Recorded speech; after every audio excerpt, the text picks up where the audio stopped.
We are the voices of the lost. Seek the truth within these pages. Have you ever wondered about the secrets locked away in one of history's most infamous books of magic? Tucked away in the Western occult tradition is a grimoire known as the Lesser Key of Solomon. Now, let's be clear. This text is what's known as pseudepigraphal, meaning the biblical King Solomon, famous for his wisdom and command of the spirit world, didn't actually write it. It was compiled anonymously in the mid-17th century, drawing on materials that were already centuries old. This book, shrouded in mystery and controversy, details the legend of how Solomon summoned and bound 72 powerful entities, what we've come to call demons. But this isn't your typical Sunday school story of good versus evil. The Ars Goetia, the first book of the Lesser Key, doesn't present these spirits as just a bunch of pitchfork-wielding monsters. Instead, they are complex beings with their own areas of expertise, from science and philosophy to manipulation and warfare. They are even organized into a detailed infernal hierarchy: kings, dukes, princes, and so on, each with a unique look, calling card, and set of skills. Today, we're starting our journey into the shadows to meet the first 10 of these enigmatic spirits, from the mighty King Bael to the scholarly President Buer. We'll dig into their origins, their surprising powers, and the modern interpretations of what they might represent. King Bael, the power of being unseen. Kicking things off is the very first spirit in the Ars Goetia, King Bael. As a king, he's a real heavy hitter, ruling over the eastern domain and commanding a whopping 6 to 6 legions of spirits. His appearance is one of the most memorable in demonology, described as a being with 3 heads, a toad, a man, and a cat. Some interpretations even place these heads on the spindly legs of a spider. This bizarre mashup represents different sides of his personality: the primal form of the toad, the cunning of the cat, and the hoarse, ancient wisdom of the man. Bael's main gig is granting the power of invisibility. He can make someone go completely unnoticed, a skill that's as useful as it is potentially dangerous. Beyond that, he's set to teach various sciences and grant wisdom. So, what's the takeaway from King Bael? It's a pretty potent lesson on the nature of power. Invisibility isn't just about hiding. It's about wielding influence without ever being seen. It suggests that the greatest force is often the one working behind the scenes, a reminder to always look for the hidden influences shaping our world. Duke Agaz, the master of communication and upheaval. Next up is Agaz, a great duke of the East who commands 31 legions. In a complete 180 from Bael's monstrous form, Agaz shows up as a mild-mannered old man riding a crocodile, with a goshawk perched on his fist. The imagery is packed with symbolism. The old man suggests wisdom, the crocodile represents ancient, primal strength, and the hawk embodies sharp insight. Agaz's skill set is fascinatingly diverse. He's known as a master of languages, able to teach any tongue in a flash. But it's not just about learning new words, it's about the core of communication itself. On the flip side, he can also cause earthquakes and tear down dignities, both spiritual and worldly. And in a strange twist, he can make runaways come home and stop people who are fleeing. Agaz is all about duality. He shows us that communication can be a tool for creation or for destruction. Language can build bridges, but it can also demolish reputations. His ability to cause earthquakes is a metaphor for shaking the very foundations of the established order. The lesson here is that true mastery lies in knowing when to build harmony and when to stir things up. Prince Visago, the Sea of Lost Things. Third in line is Visago, a mighty prince who is described as having a good nature, a pretty rare complement in the asterisk Ars Goetia star. He's said to be similar in nature to Agaz and commands 26 legions of spirits. His appearance is a bit of a mystery. Some texts describe him like Agaz, as an old man, while later interpretations and anecdotal accounts have imagined him as an angelic figure or even a red dragon. Visago's job is all about revelation. He's a powerful seer who can declare things from the past, present, and future. But what he's really famous for is his knack for finding anything that's been hidden or lost. Whether it's a misplaced set of keys or a forgotten piece of information, Visago can apparently bring it to light. The insight from Visago is about perspective and recovery. He represents the idea that nothing is ever truly gone, just out of sight. His power suggests that with the right point of view, we can uncover hidden truths, reclaim lost parts of ourselves, and find clarity. And that good nature of his? It implies this knowledge isn't for hoarding or malicious use, but for bringing about resolution. Marquis Samigina, the scholar of the dead. The fourth spirit is Samigina, also called Gamagen, a great marquis with 30 legions under his command. He first appears as a small horse or donkey, but he'll shift into a human form if the summoner asks. Samigina's speciality is knowledge, but a very specific and eerie kind. He teaches all the liberal sciences, making him a great resource for academic pursuits.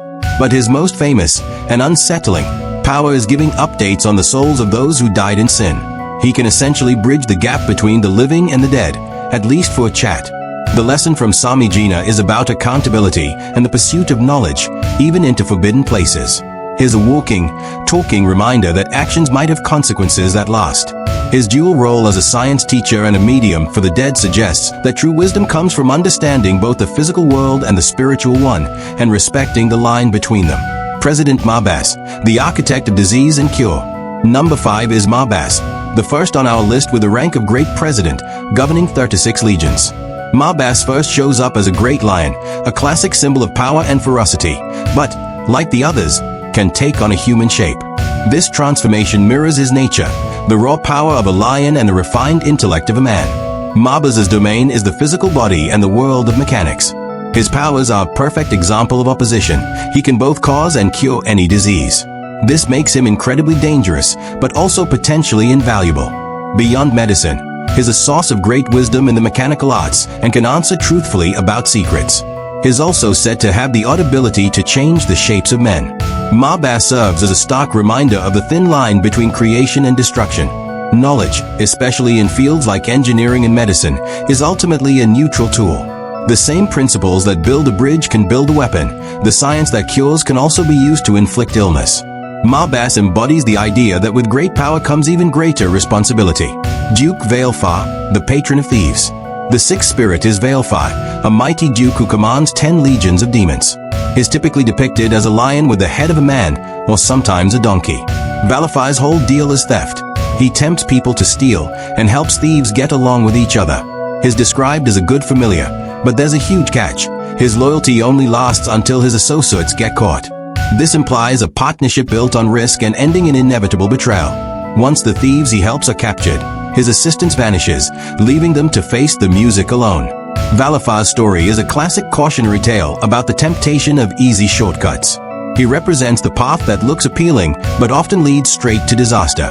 The loyalty he offers is entirely conditional, teaching a hard lesson about the consequences of deceit and alliances built on shaky ground.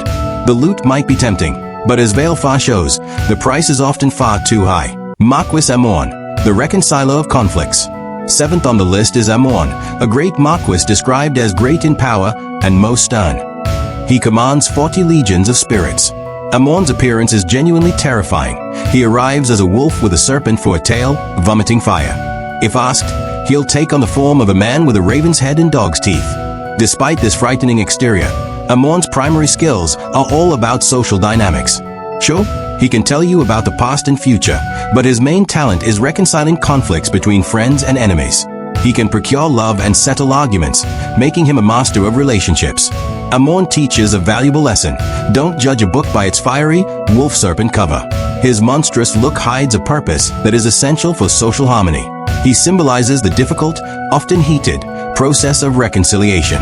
Mending deep-seated conflicts means facing ugly truths, but the result can be peace and renewed friendship.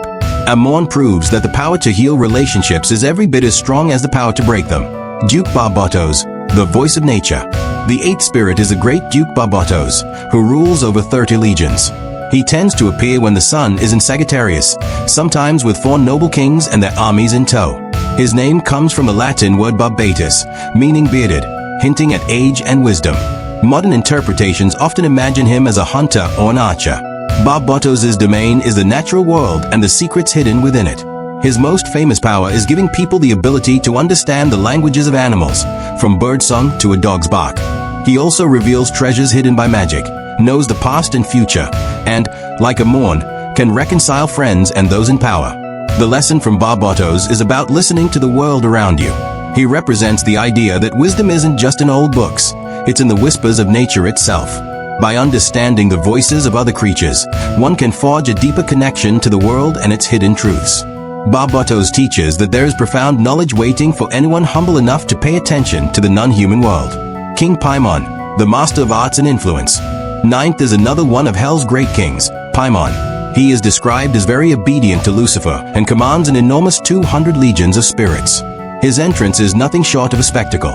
He appears as a man with an effeminate face, wearing a glorious crown and riding a dromedary camel. He is even preceded by a personal orchestra of spirits playing trumpets, cymbals, and other instruments.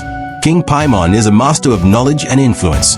He teaches all arts, philosophies, and sciences, and reveals secret things like the mysteries of the earth, wind, and water. He also has the power to bind anyone to the summoner's will and can grant high-status positions and good familiars. Paimon's lesson is all about the power of knowledge when it's backed by presence and authority. His grand entrance isn't just for show, it's a performance of the power that comes with true mastery. He teaches that to really influence the world, you don't just need facts, you need a deep understanding of the arts and sciences, plus the charisma to command respect. Paimon represents the pursuit of wisdom and the incredible heights you can reach when that knowledge is used with confidence. President Buer, the healer and philosopher. Our 10th and final demon for today is Buer, a great president commanding 50 legions of spirits. Like Bob Bartos, he is said to appear when the sun is in Sagittarius. His appearance is one of the most unusual in the asterisk Ars Goetia asterisk. Is described as having the head of a lion and 5 goat legs surrounding his body, letting him walk in any direction. Buer's main job is that of a great healer and teacher. He can heal all diseases, and he teaches moral and natural philosophy, as well as logic. He also teaches the virtues of all herbs and plants, making him a master of natural medicine.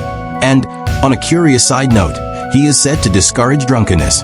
Buer's lesson is all about holistic well-being. That strange, radial body of his symbolizes the ability to approach a problem from every angle, a key skill in both philosophy and healing.